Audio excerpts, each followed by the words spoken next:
How's it going, everyone? Wayne the Unknown here, and welcome to another episode of Cosplay Con Talk, where we basically discuss everything pertaining to the cosplay community and conventions. Tonight, I'm joined here by Rory, aka the Silence Cos, and we'll be talking about his cosplay journey and experience. How are you doing tonight, Rory? I'm doing pretty good. And it's always Thanks for having me. you're very welcome.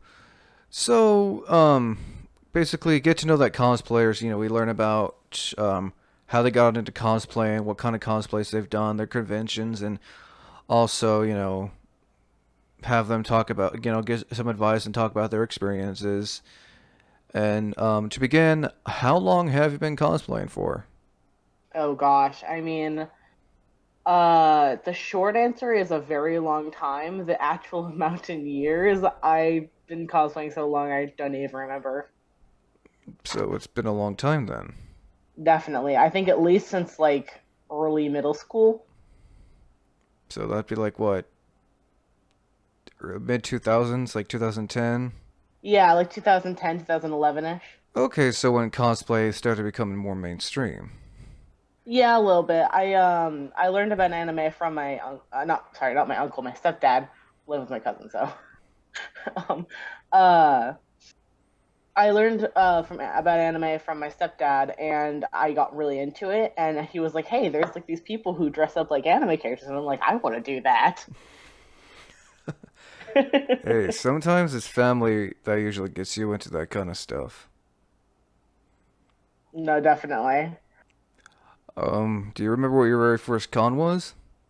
My first con was Kumori Con in 2014. Very nice. What was it like going to Kumori Con for your first con? Oh gosh, that was when it was kind of starting to get bigger, and that was at the Red Lion Hotel in like Vancouver. And I remember I went as Dave Strider from Homestuck, which at the time was really popular. Wait, So I was you want us like who? Dave Strider from Homestuck. I I'm familiar with Homestuck, but I'm not familiar with all the characters. He's one of the main kids. Okay, and his name was Dave Strider. Yep. I remember seeing like a when I went to a con once. I seen a bunch of Homestuck cosplayers, and I was told about this story from a previous podcast panel I did a while back. How someone couldn't afford makeup, so they took a bath in Sharpies to cosplay as a Homestuck character. Yep, that's I've heard tale as well. I unfortunately, was not in the fandom very long when I heard. Well, I've been in the fandom for years, but my boyfriend actually told me about that story because he was actually at the convention that happened at. Oh no! Oh yeah, he said it was really bad. I've heard stories, and I from the multiple people I've heard it from. It must have been true then. No, yeah, definitely. It may. I'm pretty sure it actually hit like news headlines here in Portland. And this was and this so you were going to Kumori Con when it was still in Washington Yeah, before we moved to Portland. Okay. the 2 years that I went, when or the first two cons I ever went to, it was in Washington. Okay. What was it like cosplaying as a Homestuck character for your first con? Well, I have this like this memory clear as day in my head. I was walking around with my parents because I was like a teenager, so they're like, "Yeah, you're not allowed to wander off on your own, especially your first con." And this Gamzee walked up to me and like lightly bonked me on the head with one of his clubs and was like, "I just broke your stride." And so, so I turned around as he walked away and said, "You can never break my stride," and then just kept walking. Cons were something else back then. Oh yeah, they were crazy. Um, With the whole paddle incident too. Paddle what? There was a thing called a yaoi paddle, and Oh other yeah, people. Yeah. I've in the good old days. Oh, whatever happened to the good old days where someone would go to a con and glomp on you. Oh yeah, yeah. That's against the rules now too. I mean, especially now because COVID. Uh, yeah, anyway, I'm not. I don't want to. I don't want to go into that. Just brought up some PTSD, I think. No, I've heard stories. Yeah, but you can get like PTSD from other people. I mean, I went to a con one time and I saw a Light and L cosplay, and they were handcuffed together. I think I saw that too. I mean, I've seen that at least once, like back when Death Note was really popular. That happened a lot. So. This was back in 2017. Oh wow. Okay. Anyway, that's off topic for this. So what was the process you went through to cosplay as Dave Strider? Well, I've never been very. I'm a closet cosplayer, so basically I just take clothes that like anybody would wear and turn it into cosplay. All right. I mean, So, hey, I got a cheap way of. closet cosplay is still considered cosplay. Oh yeah, It's just cosplay on a budget, and you don't have to spend a whole lot of money like a whole lot of cosplayers. Not all, but some cosplayers usually want to do. oh yeah, no, definitely. But the process of cosplaying Stage Starter, I took a wig from like a Halloween Link costume, and then this like dingy pair of shades that I wore since I was like younger than when I was cosplaying as Dave, so a long time ago. And then I had this white shirt that I sewed a paper record onto. Nice. I can send you a picture of it, but it was kind of very low budget. Hey, sometimes low budget cosplays are the way, or I feel like, in my opinion, are the best ways to go. Again, especially if you don't have a whole lot of money, and with you being a teenager at the time, I imagine your funds were really limited. And all right, let's see. Oh, that's not bad. It wasn't dreadful, but it was definitely on budget. Hey, sometimes on budget's not always a bad thing. Oh no, like for sure. And honestly, as much as it was that during that time, that was when cosplay wasn't very widely accepted, I guess. So it was like most cosplays were very budget at that time. They weren't mainstream. Oh yeah, no. If like you had to be like someone well known to cosplay cosplay certain characters. I have a podcast um did a while back where me and this guy are basically talking about cosplay over the years and how and around this time cosplay was still kind of like no one had the money like they do today where they can just easily buy like a whole shot like a Kirishima or a toga cosplay. Yeah. Like back then you had to like go on Amazon or find, like you said, clothes out of a closet if you wanted to cosplay someone like from Naruto or Oh Bleach yeah, or definitely. Homestuck. So few years later down the road, I imagine you got really more into cosplay after this first time around. Oh yeah, for sure. Honestly, this was the first time the Dave Starter was definitely the first time I'd ever actually gotten to take it out in public besides Halloween. And I loved in a weird sense, I loved the attention. There's nothing wrong with that. I mean, you're cosplaying a character that you probably always wanted to cosplay, and people saw and they recognized it. So I'm sure you asked people a lot of people asked you for quite a bit of pictures. Oh yeah. Well, back then I think back then it was less pictures, but it was more like group activities. But I did actually get a couple different pictures, and a lot of the other Homestucks recognized me and were like, "Hey, Dave!" And I'm like, "Ha ha ha!" And it was a big joke, and it was really great. Nice. Now, on to the part where another question I usually ask. I'm sure since you listen to these some of these podcasts, what's that one cosplay that you've done before, and it's a one and done cosplay, like you've done it once and you'll never want to do it again. Oh gosh. It's kind of funny. I've always like leaned back on some cosplays, but I think, and I don't remember his name, but it's one of the characters from Tokyo Ghoul. It's Kaneki's roommate, the orange-haired one. I wouldn't know. I've never watched Tokyo Ghoul. I haven't, but I cosplayed him one time because I had a wig for it, and I'm like, hey, I kind of look like this guy, but I was never really into the character nor the anime, so I was like, I'm probably not gonna do this again. Makes sense. Now, now that actually, a follow-up question. What are your thoughts on someone cosplaying a character they don't know about? Like, do you think they should do their research or just let them cosplay the character You know, because they look cool or something? everyone has their own perception of what a character is going to be like, and for some cosplays I feel like maybe people should do at least a little bit of research into their personality, but all in all, I mean, like, especially characters that are completely up to interpretation, like ones that don't talk or ones have a very specific energy about them. I feel like it's kind of just that's the essence of cosplay, if you ask me, is finding a character and bringing it completely new life. I can't argue with that. Can't argue with that at all. Now, I've done my research before we got to doing this interview, and I've noticed that you've cosplayed as Molly Mock from Critical Role and Barley from the movie Onward. I have indeed. I love both of them to death. Now, would Barley be considered a dark elf?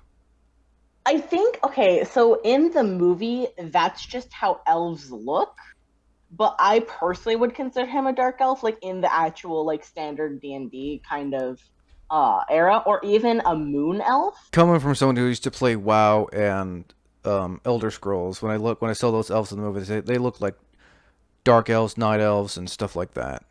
Oh yeah, no, for sure. I think that's definitely the vibe they were trying to give them, is like, hey, you have the standard, pretty blonde, whatever, blah blah blah elf, but we've never seen any like darker toned elves in media like that before.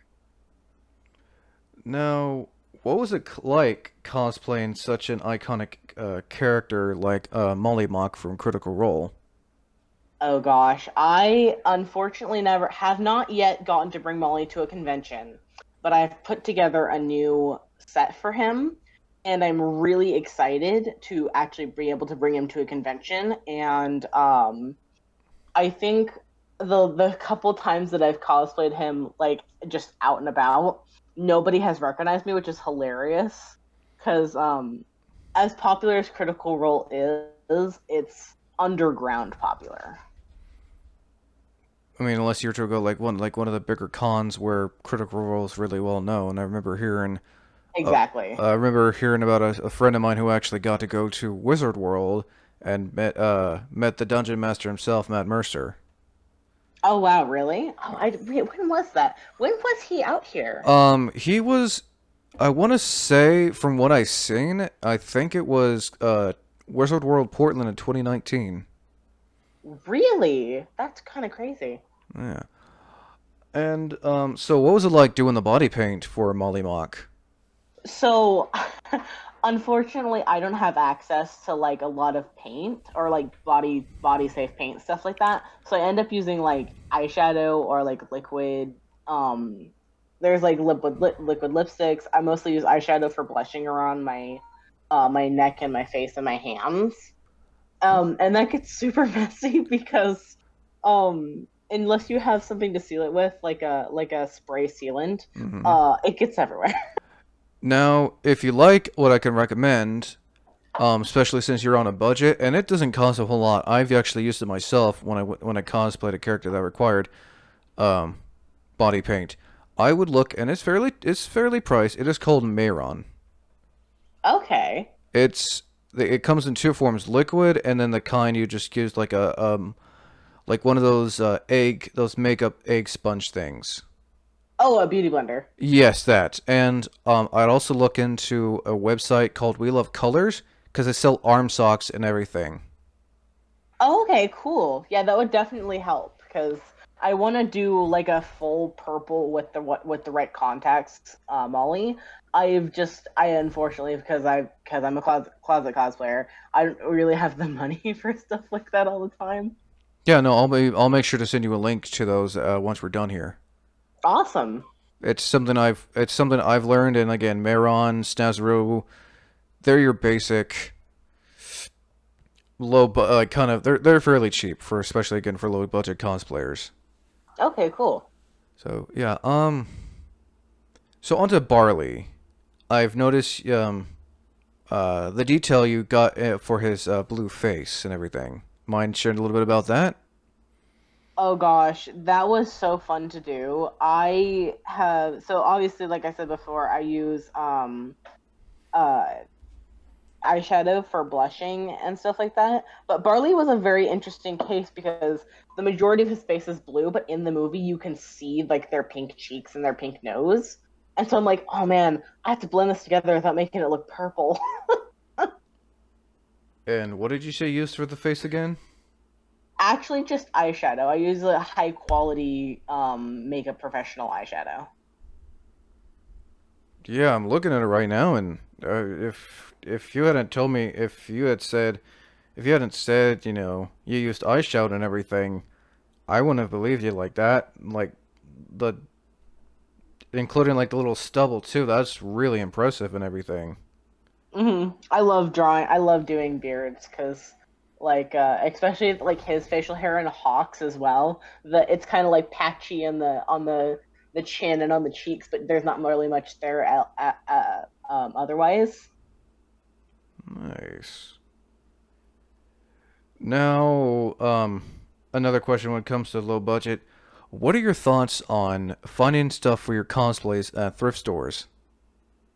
Oh, I mean, for my Charlie cosplay, the red blazer that is on all my pictures, I actually found that at a Goodwill. Now, Charlie, she's from Has Been Hotel, if I'm not mistaken. Indeed. Nice. Now what was it like cosplaying her? Oh, she's a huge comfort character of mine. I kind of relate to her on a personal level. Now, is she the only um comfort cosplay character you have, or do you have more than just her? I've got a few. I have Barley is one of them. Monokuma from Danganronpa, the Light Fury from the How to Train Your Dragon movies, because I have a huge onesie, and it's just she's so comfy. So like literally a comfort cosplay. It's like yeah, I can just put on my onesie and sit in my room. Nice. Very nice. Now, do you have like some we got about 10 minutes to go here. Do you have like any advice for first time cosplayers, especially those who, are on a budget who can relate? Definitely. Honestly, for first time cosplayers or just, people who are on a budget, just, I mean, finding things and finding characters that you relate to and trying to, I mean, even just putting together like a casual version of themselves, like, hey, I have this hoodie that like I could use for this other character and it would kind of make sense. So, I mean, and you don't need fancy wigs or contacts or expensive makeup. Nothing like that is what makes a cosplay. It's what makes you happy doing it. Nice. Kind of if you want to like build up to, because I mean every cosplayer has had eventually has started at the bottom Exactly. to where again bring it back to the cosplay over the year podcast I did a couple while back. Um, you know, people like back then, if things were back to the way they were, none of us would be able to afford like Mod Podge or EVA foam and stuff like that. Like that, you would have Exactly. to have like a lot of money or know someone to afford any stuff like that. So or all those fabrics you see. So being able to afford just like something simple nowadays, it can go a long way with a low budget cosplay slash closet cosplay. Oh yeah, and honestly, especially with some of the bigger animes nowadays, they have a lot of merch that's like hoodies, hats, masks, shoes, like things like that. And even just your own creativity can take you so far. Just I have a pair of shoes that I painted red to cosplay as Deku.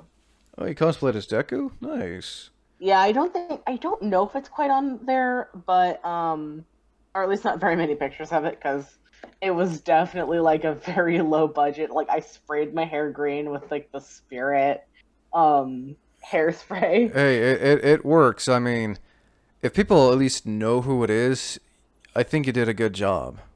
Oh yeah, definitely. Nice. Now we're about 10 minutes left to go. Any stories you'd like to share, whether it be funny, embarrassing, whether it was at a con, going to the con, in your cosplay, or while you're getting into your cosplay?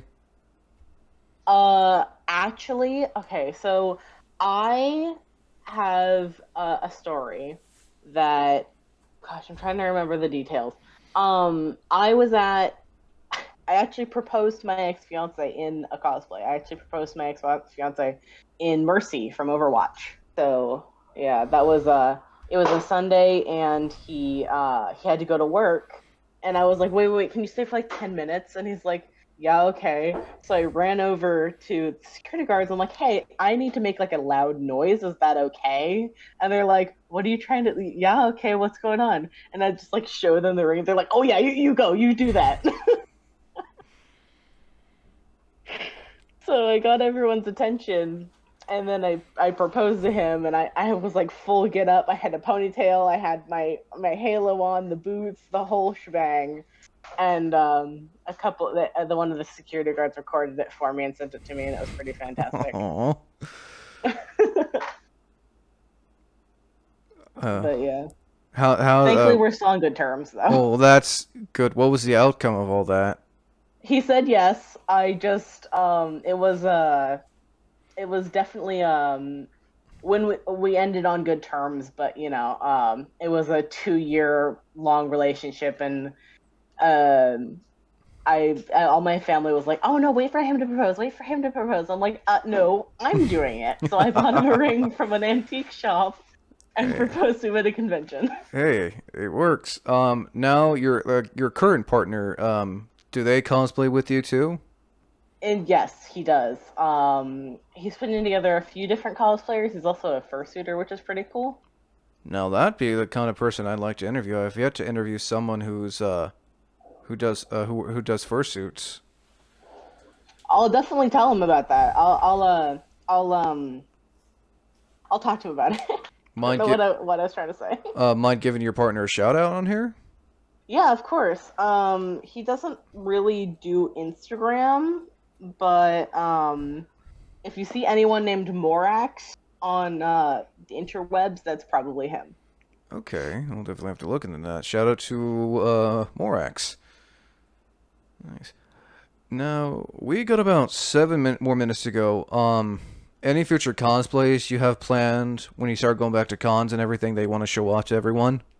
Oh, definitely, so many. I have a list, but I think my biggest ones are some of my D&D characters, such as a Doulahan. Her name is Deza.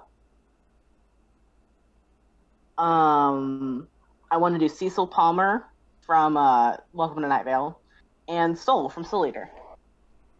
Nice. And Cecil Palmer, who is he from again?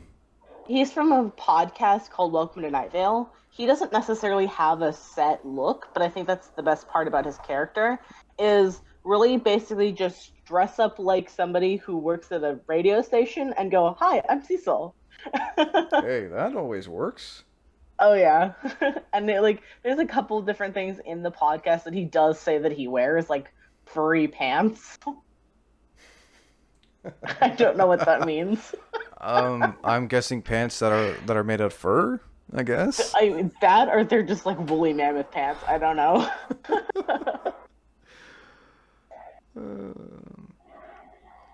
So,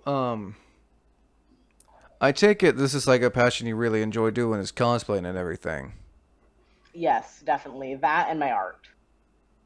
Nice. And how long have you been doing that? Oh, I've been drawing ever since I could pick up a pencil. Like you can even ask my family. My grandma says that her most proud drawing that I ever did was when I was 2 years old. I drew a circle with a smiley face in it and a single piece of curly hair. It was on the fridge for months, she says. Oh, nice. Let's see. We got about 5 more minutes. Do you have you ever made any props for your cosplays? Oh gosh, I have to think because I'm not very much. I not that I'm not a prop person, but I've never really had like access to materials. I've made things for my cosplays. Like I did Dream the other a couple months ago, and I made the mask out of canvas. Who? Dream from he's a Minecraft YouTuber, He's a what? a Minecraft YouTuber. Okay.